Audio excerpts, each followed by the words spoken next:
So in this lesson, we're gonna create an example ad for a product that we wanna sell online. And then we're gonna take some of that information from ChatGPT, head over to Midjourney, create an example image, and then plug that image into Canva to see how much functionality and how much time we can actually save at the end of the day creating new content. So let's hop on a ChatGPT, and what I wanna do is ask it to write me a copy for a Facebook ad to sell a reusable water canteen. My target audience is environmentally conscious outdoor people. And I'm gonna be a little bit more specific. I'm gonna say, write me copy in 100 words for a Facebook ad. And let's see what it comes up with.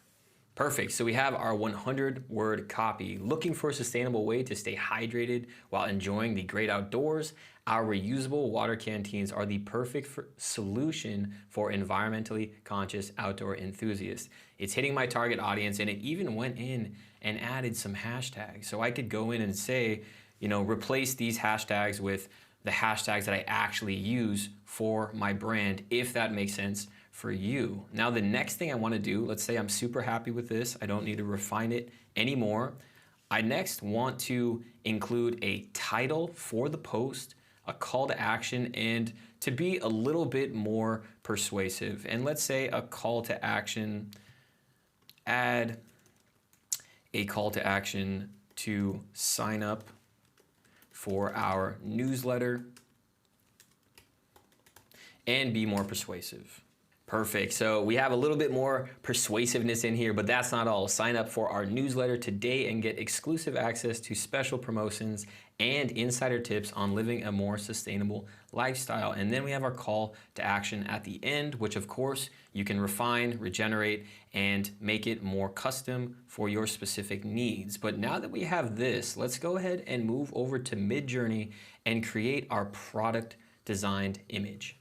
So now we're gonna take a look at Midjourney, and do not worry about the layout, the interface, and this application just yet, because later in the course, we're going to hop into all of the details that you need to know to effectively use Midjourney, and we'll also talk about Canva later in the course as well. So this is gonna be short, sweet, and to the point, just so we can see the creation process from start to finish. So I'm gonna go ahead and create a prompt here of a product photo shoot for a reusable water canteen.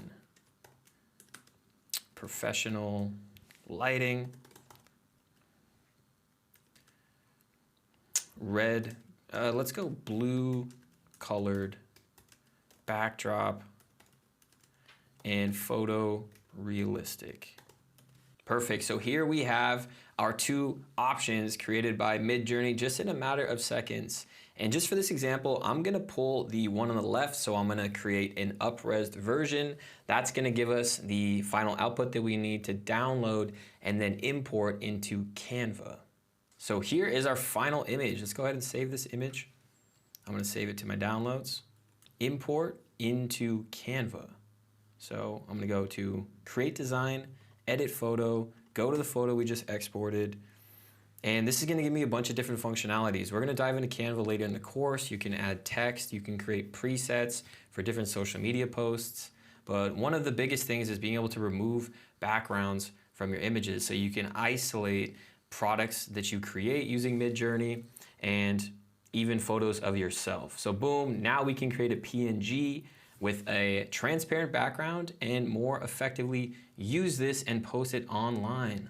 And just a quick recap of what we just did in a few minutes. We created a title for our post, the copy of the post, a call to action, sending people to our newsletter. We then went to Midjourney. We created our placeholder that we can use as our image for our website or our social media post. And then we went to Canva, where we edited our photo and removed the background. I hope this opens up your mind to the possibilities of using ChatGPT to create copy, but also combining it with other softwares that we're going to get to later in the course.